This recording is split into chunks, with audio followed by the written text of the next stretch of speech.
Wanakam, Anbe Siwam, Manami Guru, umat Indo, sedharma yang berbahagia dimanapun berada.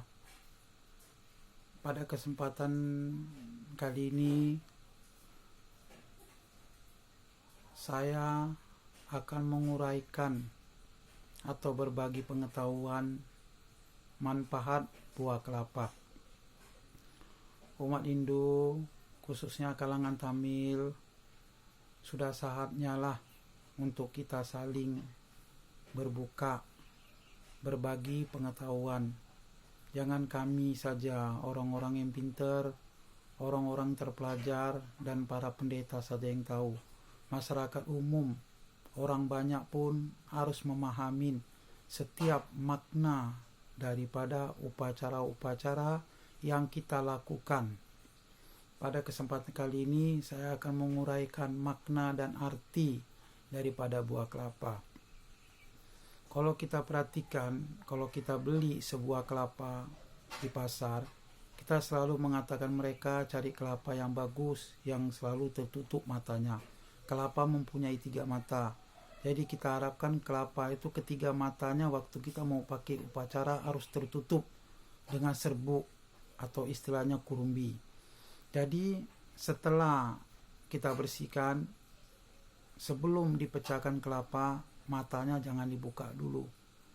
Setelah kita pecahkan, barulah kurumbi atau tungkul atasnya kita buang, barulah matanya kelihatan.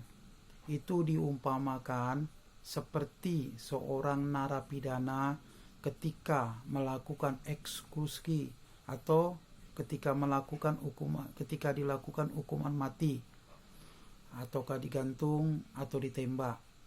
Ketika mereka dilakukan hukuman, mata mereka ditutup.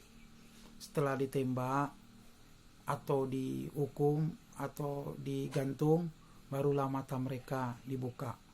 Itulah makna dan arti daripada kelapa itu. Jadi seperti itu juga, kelapa itu dipecahkan dulu, baru setelah pecah belah 2, barulah dibuang tungkulnya, barulah kelihatan matanya. Itulah diumpamakan seperti itu.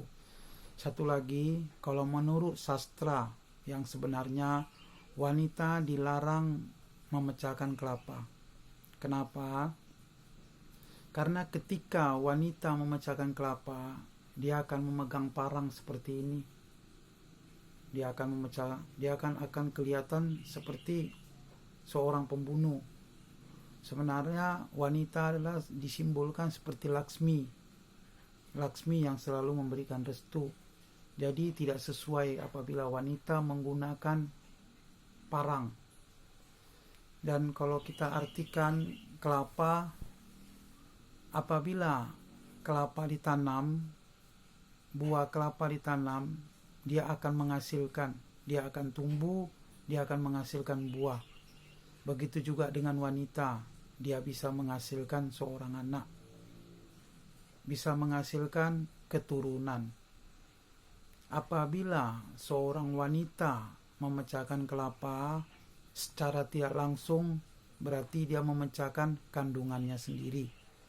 Itulah makanya sastra mengatakan terang-terangan wanita dilarang untuk memecahkan kelapa.